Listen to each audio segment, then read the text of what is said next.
The word idealist these days is rarely used as a compliment. In fact, it is often a pejorative way to demean someone's ideas of how the world ought to be by implying that they are naive or oversimplistic. We believe what we can imagine and what we can achieve are very different things, especially when this maxim applies to the jury field of politics. The person I'm talking about today would not view themselves as an idealist. Instead, they would describe themselves as consistent. If Auberon Herbert was anything, it was consistent. His political philosophy was one which celebrated life and freedom in all forms. Our natural ownership of ourselves gives us a moral right to pursue our own life and our own happiness, but also the corresponding duty to allow others to do the same. This means that coercive state is out of the question entirely. The unlimited ability through coercion to encroach upon natural rights of others means that the coercive state is a constant threat to liberty. But this encroachment spews over into other areas, stifling creativity, individuality, and progress. This can only be solved, in Auberon's opinion, by applying the system of voluntaryism, a system of politics centering around the importance of consent and emphasizing the values of liberty, peace, and friendliness. But I'm getting ahead of myself. It's best to start with Auberon's life and see how he came to his conclusions in politics.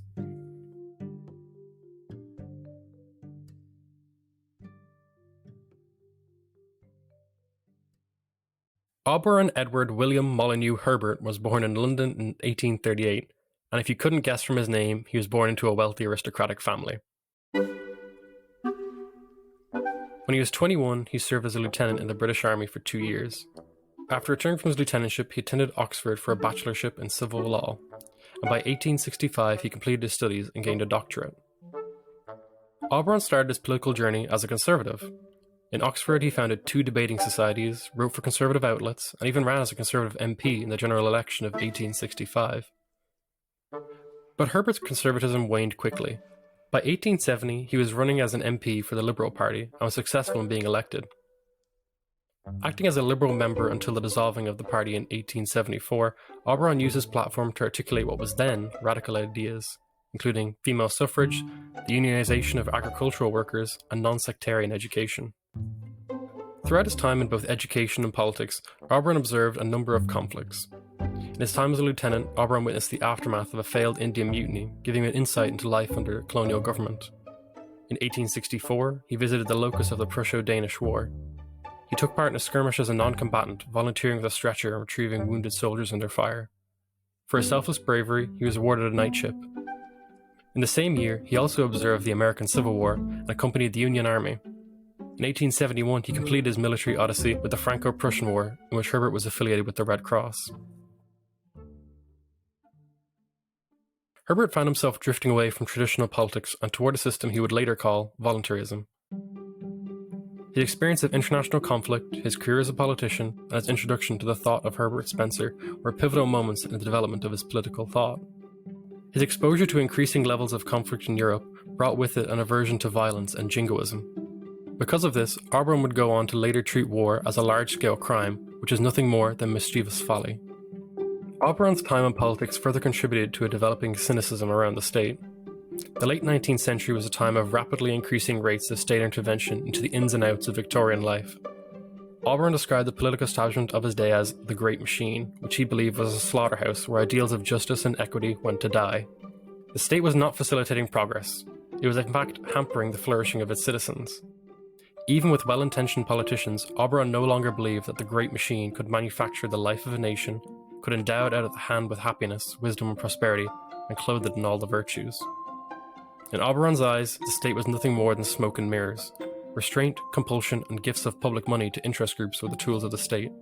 But these tools of state efficiency were, in Auberon's eyes, constantly failing to achieve their intended ends. As state efforts became increasingly more complex and a large-scale new class of administrative professionals came to the forefront, an entrenched bureaucracy had taken root in England, one which Auberon personally loathed. Herbert Spencer is one of the most foremost political thinkers of the Victorian era. Influenced deeply by the writings of Charles Darwin on evolution, Herbert Spencer devised a theory of human progress which used evolution as its guiding principle. Evolution requires experimentation in numerous different directions with often unforeseeable consequences. The state was not an essential institution for human progress, and in fact it was often at odds with progress. But Spencer's radicalism slowly deteriorated into crusty old conservatism with smatterings of pessimism. But Auberon was captivated by Spencer's earlier writings and approach to politics. Spencer had fleshed out the sociological and scientific underpinnings of the desirability of freedom. Auberon now felt it was his duty to sketch the moral argument. Auberon's mixed assessment of the state radically altered, and he began to lose all faith in it as a viable institution. Recounting his awakening when reading Spencer, he explained he had lost faith in the great machine and saw that thinking and acting for others always hindered, not helped real progress, that all forms of compulsion deadened the living forces within a nation. Auberon's experience with war and politics and his introduction to Herbert Spencer showed him that there was an alternative to the state. He did not have to sit miserably twiddling his thumbs over the futility of it all. Instead, Auberon decided to wholly dedicate himself to expounding the principles of a free society built on what he called voluntaryism. He prolifically wrote and spoke at a variety of venues to spread his ideas, but Auberon was by no means an armchair activist who sat locked away in a study. In 1877, Auberon organised the Personal Rights and Self-Help Association. He was also a chief organiser in the anti-war rallies in Hyde Park against the brewing war with Russia. He deeply opposed British colonialism, a rare thing for a man of aristocratic background to do. He also opposed intervention in foreign countries such as Egypt and called for the self-determination in colonies such as Ireland. On top of all this, he published a first weekly but then monthly paper entitled Free Life, which was a publication which sought to assess the ills of society by looking at their root cause, namely the state, which is a mere perpetuation of slavery under new names against which the reason and moral sense of the civilized world have been called into rebellion. Auberon's political thought was never fully and systematically written down in all one place, but is instead spread through a number of essays, pamphlets, and speeches, the foremost of which in my mind is The Right and Wrong of Compulsion by the State.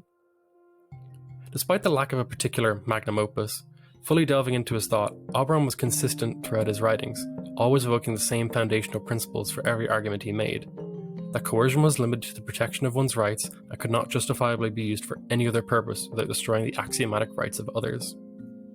Auberon's political theory begins with the intuitive axiom that we own ourselves. Our mind, body, and labour all irrevocably belong to us. Auberon believed that everyone owned themselves, and because of this they had the right to do whatever they wished with their minds, body, or property, as long as they had justly acquired it.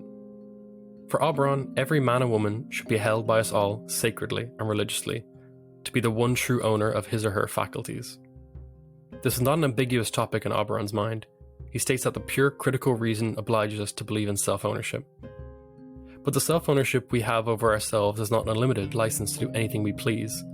The rights of others must be respected. Coercion being used by one against another is completely unacceptable, as it substitutes the preferences and conscience of one with another. Auberon reasoned no man can have rights over another man unless he first have rights over himself. He cannot possess the rights to direct the happiness of another man unless he possesses the right to direct his own happiness. If we grant him the latter right, this is at once fatal to the former. This moral law is the precondition for civilized life. Even if paternalistic intervention might help some people in certain situations, it undermines fundamental freedom and dignity and replaces the free life with the bound life. In Auberon's own words, the rights of self-ownership are supreme moral rights which come before all else. To do anything regarding another person, we must first have their consent.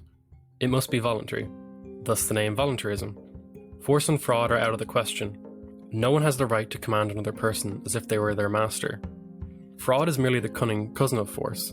Stealing from another person or using fake money has the same outcome, the ignoring of another person's consent and forcing them merely to be a pawn in your own schemes.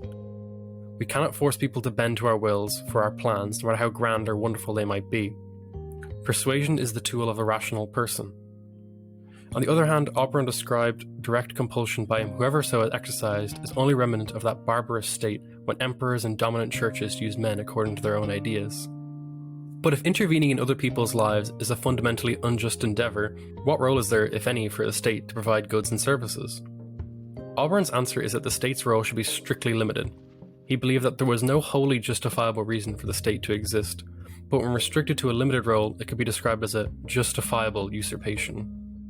The state's proper role was to defend rights and property, and all too often, Auberon believed the state was attempting to solve issues of indirect force. For Auberon, there are two kinds of force: direct force and indirect force. Direct force is quite simple. I threaten you with force to get what I want. Indirect force is slightly more complex. Auberon gives an example of an employee and an employer. He says, the employer may be indirectly forced to accept the workman's offer, or the workman may be indirectly forced to accept the employer's offer, but before either does so, it is necessary that they should consent. Indirect force can be summarized as necessity. I need to work, I need to have a job, I need to buy things. These are facts of life, no matter how difficult they may be. We work jobs we do not like to earn a living. We would rather not do certain things, but indirect force makes certain actions a necessity. Auberon believed that the state is employed often to solve issues of indirect force by using direct force. He argues that, usually due to the limited creativity of state action, this would not succeed and would merely add direct force to the problem of indirect force. He advised that we use the brute force of laws simply to restrain violence and certain coarse forms of fraud, and trust to voluntarism, the true instrument of civilization, for all other things. Akin to Herbert Spencer, Auberon was a keen advocate of progress. All humans have a duty to better themselves and the world around them. But how can we best carry out this task? Auberon's answer was by leaving people alone. Government for Auberon was a creatively limited machine. It had the means, but no real ideas of its own. Government policies replaced the collective imagination and problem-solving skills of millions of people through their policies. Before, we might have thousands of minds working to solve an issue, but government intervention replaced them all with great universal systems or one particular mind. Wherever the state touches, it strips away creativity, ingenuity, and diversity, the prerequisites for progress. Auberon believed that progress could only be achieved by humanity at large being free to experiment and try new things on their own dime and effort. The state's reserve of near unlimited funds through debt and forced taxation means it has no real reason to innovate or fix issues in any creative manner. Instead, more money could always be forced into the coffers to hopefully revitalize the process. But Auberon's most venomous criticism is reserved for those in power, mainly the wealthy people he grew up around. The aristocratic political class in Auberon's mind had a desire to win the great game of politics. Seeing Parliament firsthand, he believed that almost all hearts were filled with the old corrupting desire to possess that evil, mocking gift of power and to use it in their own imagined interest. Politicians could not possibly represent the people who elected them. Electorates are not monoliths of opinion. They're individual people with their own concerns. Knowing this, politicians gained the favour of special groups and promise them the fruits of the state if they offer their support. In short, politics is merely a game of power and subversion played by rich people with too much time on their hands. The greatest crime of government was taxation, which he described as the very citadel of compulsion, the chief instrument by which every encroachment is carried out. Taxation is always backed by the threat of coercion, which is the complete opposite of consent, which was to be the mark of a peaceful society. Taxation makes us look at our fellow neighbours as means to an end, not dignified human beings worthy of respect. But beyond this, taxes have numerous practical issues. They tend to hit smaller businesses harder than larger corporations. The increasing complexity of Victorian England meant that tax laws were also filled to the brim with exemptions, exceptions, and special cases, which were all to be decided arbitrarily in favour of some products at the expense of others. Increases in taxes also led to increases in evasion, resulting in a war of evasions and reprisals between public and a huge army of officials. Forced taxation also made it easier to wage war.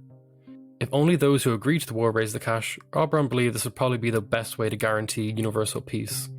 In short, for all the reasons Auberon listed, forced taxation is, and I quote, the great typical enemy of the voluntary action.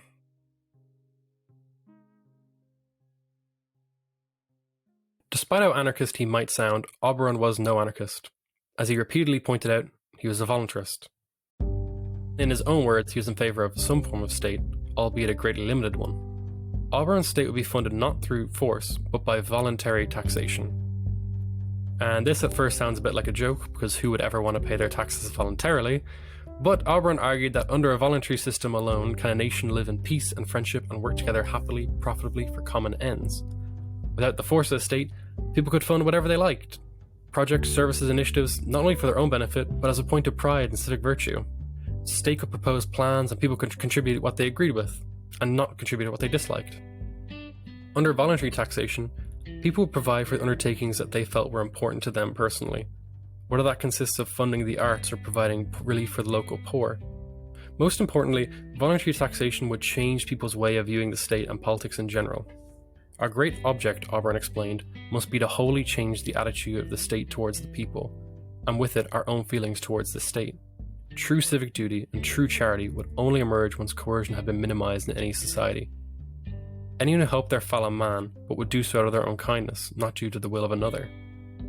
Patriotism does not consist in blindly submitting to a nation, but instead contributing alongside your fellow citizens for the common good.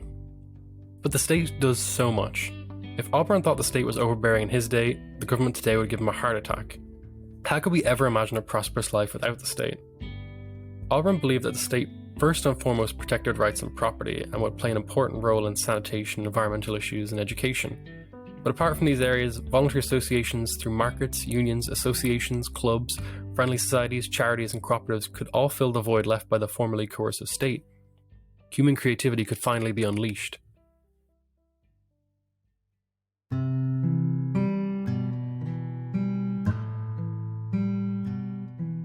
All too often, libertarians can sound like cranky old men who just want to be left alone. But Auberon is the exact opposite of this caricature. He did not want a society of atomized individuals living in bubbles. Instead, he believed our work is to make this life of ours prosperous, happy, and beautiful for all who share in it, working with the instruments of liberty, peace, and friendship. Auberon was actually quite excited and optimistic about the future of humanity. I'd like to touch quickly and briefly on just the character of the person he was. Auberon was an eccentric and brilliant man. Expounding the principles of voluntarism was not his only project, though it was his main interest. He was also an avid cyclist who believed bikes would allow the poor to travel more than they ever had before. His love for nature is enshrined by a rare law he enacted in Parliament protecting birds during mating season, and his conservation work in relation to the countryside forests. His love of nature was also so strong he refused to take part in his family's animal shooting events, which would have been big gatherings for aristocrats. This might sound a little odd, but Auberon was also an early advocate of pajamas and looser linen clothing for health purposes and the poor. On top of all this, Auberon even wrote his own children's book under a pseudonym. Unlike his original inspiration, Auberon Herbert never lost sight of his love for life and all its wonder, variety, and beauty. Today, Auberon's essays are easily available online, and I do recommend that you read them. They provide an imaginative and polemic argument for replacing the state. But Auberon called the way of force was to be substituted for the way of peace. In this short episode, I haven't even scraped the surface of Auberon's thought. He offers original thoughts on sanitation, education, international affairs, all in a voluntary state. If you're looking for somewhere to start, you should check out his creative essay, The Ethics of Dynamite, which I can't spoil here because it's too good.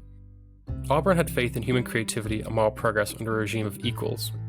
Detractors of libertarianism usually accuse libertarians of being callous people who wish to usher in regimes of atomized people without a sense of solidarity, leading to a greedy society of ruthless exploitation and an endless hunt for profits. This is not what Auberon wanted at all. He did not want atomized individuals ruthlessly competing for scraps of profit. He believed it was in fact the state that was obstructing the path to harmonious cooperation, solidarity, and prosperity. Worse still, that the forceful hand of the state distorts moral values by using force. Forced patriotism through wars, forced moderation through paternalistic policies, and forced piety through state-supported religion, and so on. True virtue can only be practiced by a free people. Auberon was one of the most foremost libertarians in his day, but by now his name, while not forgotten, is rarely evoked. But his arguments are timeless, and his thoughts are just as applicable today as they were in Victorian England, and possibly even more relevant to our modern world, infested with bureaucracies, excessive regulation, paternalistic policies, and harsh punishments for victimless crimes. I think there is really something for everyone in the joy of reading Auberon Herbert, and I hope today that I've convinced you to give him a go.